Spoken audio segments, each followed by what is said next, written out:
जय हिंद दोस्तों। This is Ravi and you are watching Tech Particle. आप सभी को टेक पार्टिकल की तरफ से हैप्पी इंडिपेंडेंस डे।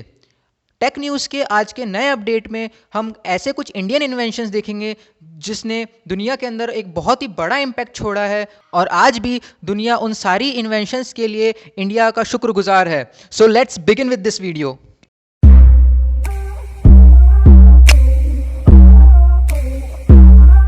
तो दोस्तों, जो हमारा ज़ीरोथ इन्वेंशन निकल कर आ रहा है वो है ज़ीरो। तो आपने कभी सोचा है कि अगर ज़ीरो कभी इन्वेंट ही नहीं हुआ होता तो आपकी लाइफ में और मैथमेटिक्स में क्या बचता? तो वो भी ज़ीरो ही होता। चलिए देखते हैं कि ये ज़ीरो का इन्वेंशन आखिर हुआ कैसे और ये आया कहाँ से। 4000 साल पहले जो काउंटिंग सिस्टम्स यूज़ हुआ करते थे उसके अंदर नथिंग को शो करने के लिए जो सिंबल यूज़ किया जाता था, आज हम उसको ज़ीरो की तरह जानते हैं।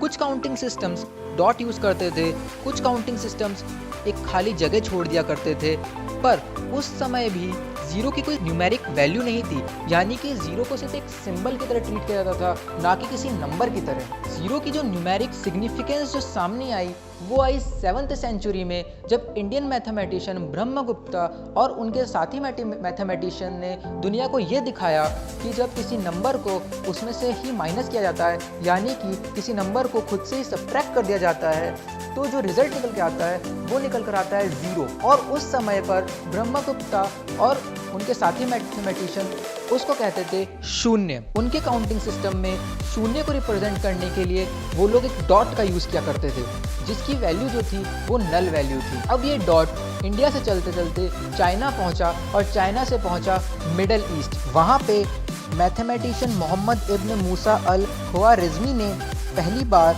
इंडियन अर्थमेटिक को सिंथेसाइज किया और दुनिया को दिखाया कि अलजेब्रिक इक्वेशन के अंदर ज़ीरो को किस तरह से यूज़ किया जा सकता है। अब वहाँ से 9th सेंचुरी में ज़ीरो एंटर किया अरेबिक न्यूमरल सिस्टम में, जहाँ पे उसने अपना ओवल शेप लिया। जो हम आज के समय में ज़ीरो को जैसा देखते हैं ओवल, वो अरेबिक न्यूमरल सिस्टम से आया है। 12th सेंचुरी में जाकर वो यूरोप में पहुँचा, जहाँ पर इटालियन मैथमेटिशियन फिबोनाची ने ज़ीरो को मेन स्ट्रीम मैथमेटिक्स के अंदर इंट्रोड्यूस किया, जो कि बाद में रेने डेस्कार्टेस, सर आइजैक न्यूटन और गॉटफ्रेड लेबनिज के इन्वेंशन ऑफ कैलकुलस में भी देखा गया। तो दोस्तों, ज़ीरो का एक बहुत ही इम्पॉर्टेंट रोल है कैलकुलस में, और कैलकुलस का बहुत इम्पॉर्टेंट रोल है मैथमेटिक्स में। तो दोस्तों, ये कितनी मज़ेदार बात है ना कि एक्चुअली इन्वेंशन ऑफ नथिंग ने ही इन्वेंशन ऑफ एवरीथिंग किया है, और जो ये इन्वेंशन ऑफ नथिंग किया गया है वो इंडिया ने ही किया है। तो हमारा जो पहला इन्वेंशन है वो है जे शार्प। जे शार्प एक ऑब्जेक्ट ओरिएंटेड प्रोग्रामिंग लैंग्वेज है जिसे 2002 में डेवलप किया गया था और अक्टूबर 2007 तक उसको यूज़ किया गया था। और इसी प्रोग्रामिंग लैंग्वेज से बाद में जावा और विजुअल जे प्लस प्लस जैसी प्रोग्रामिंग लैंग्वेजेस को डेवलप किया गया था। जी हाँ दोस्तों, जावा जो कि आज पूरी दुनिया में इंडस्ट्रियल लैंग्वेज मानी जाती है, उसे इस जे शार्प से डेवलप किया गया था। और ये जो जे शार्प है, इसे इंडिया के अंदर Hyderabad based Microsoft India development centre में इसको डेवलप किया गया था इंडियन साइंटिस्ट के द्वारा। जो दूसरा इन्वेंशन है वो है कोजो। कोजो एक प्रोग्रामिंग लैंग्वेज है और एक इंटीग्रेटेड डेवलपमेंट एनवायरनमेंट है कंप्यूटर प्रोग्रामिंग और लर्निंग के लिए। इसके थ्रू आप computer programming, mental skills, math, graphics, art जैसे कई सारे सब्जेक्ट्स के अंदर प्लेइंग, एक्सप्लोरिंग, क्रिएटिंग, लर्निंग जैसी चीज़ों को इनेबल कर सकते हैं।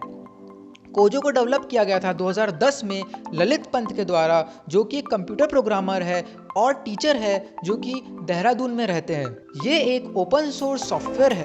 कोजो को स्काला प्रोग्रामिंग लैंग्वेज में लिखा गया है और इसका जो ग्राफिकल यूज़र इंटरफेस है वो जावा स्विंग पे बेस्ड है। और आज के समय में कोजो को इंडिया के साथ साथ दुनिया के अलग अलग देशों के कॉलेजेस और स्कूल्स में पढ़ाया जा रहा है।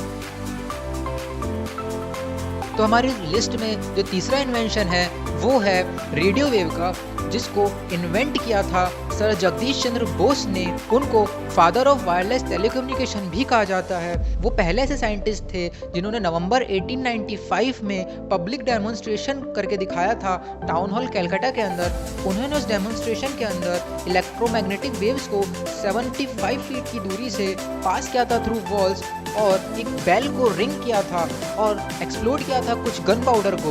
बोस ने इन्वेंट किया था मर्क्यूरी कोरर, जो कि एक रेडियो वेव रिसीवर है, जिसको बाद में मार्कोनी ने यूज़ करके एक ऑपरेशनल टू वे रेडियो बनाया था। हालांकि बोस जो है वो मार्कोनी जितने फेमस नहीं हो पाए, क्योंकि बोस ने कभी भी अपने काम को पेटेंट नहीं करवाया था। अभी भी साइंटिस्ट का ये मानना है सर जगदीश चंद्र बोस ही रेडियो वेव्स के इन्वेंटर है। तो हमारी लिस्ट में जो आखिरी इन्वेंशन है वो है मैसूरियन रॉकेट्स। ये मैसूरियन रॉकेट्स इंडियन मिलिट्री वेपन थे। ये ऐसे पहले आयरन केस रॉकेट्स थे जिनको सक्सेसफुली मिलिट्री द्वारा यूज किया गया था। इसे मैसूरियन आर्मी यूज करती थी, जिसके लीडर थे हैदर अली और उनका बेटा टीपू सुल्तान। इन रॉकेट्स को 1780s और 1790s में ब्रिटिश ईस्ट इंडिया कंपनी के खिलाफ यूज किया गया था, और वो पहली बार था जब ब्रिटिशर्स इस टेक्नोलॉजी को पहली बार देखे थे, और इसी से इंस्पायर होके उन्होंने यूरोपियन रॉकेटरी को और एडवांस किया था, और इसी का यूज करके उन्होंने कॉनग्रीव रॉकेट को 1805 में भी डेवलप किया था। तो दोस्तों, आज के टाइम में जो हम इतने बड़े बड़े रॉकेट्स देख रहे हैं, एक्चुअली उन सब का ओरिजिन जो है इन मैसूरियन रॉकेट से ही निकल कर आता है। वो सब इन्हीं से इंस्पायर्ड है।